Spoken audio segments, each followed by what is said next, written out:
We know how things started.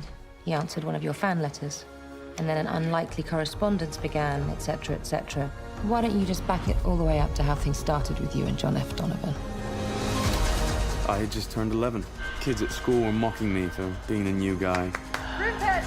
Sorry. My mom and I, we were barely speaking anymore. All my dreams had disappeared. The only one that had survived was John. We'll get photo approval, right, Bob? Yeah, and you're getting a pony for Christmas. He, on the other hand, had everything.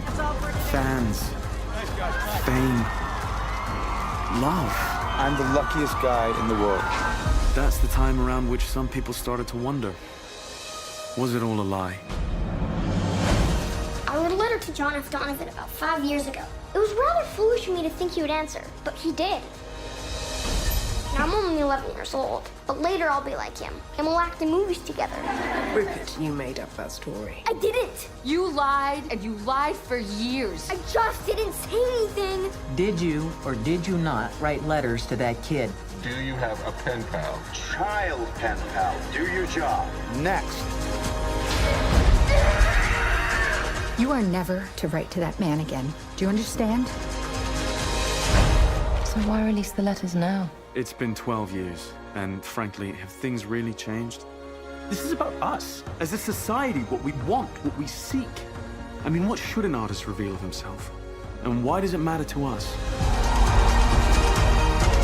I feel like I've done everything wrong.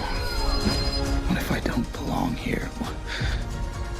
What if I've stolen someone else's place? The question is, how could you have stolen a place that was made just for you? Ma, can I stay here tonight? You can stay here for the rest of your life.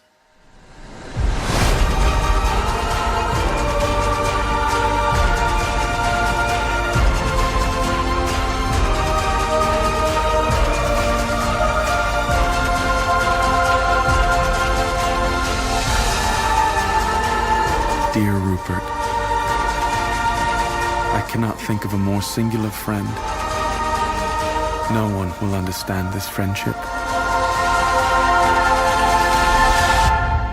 until the day you want them to.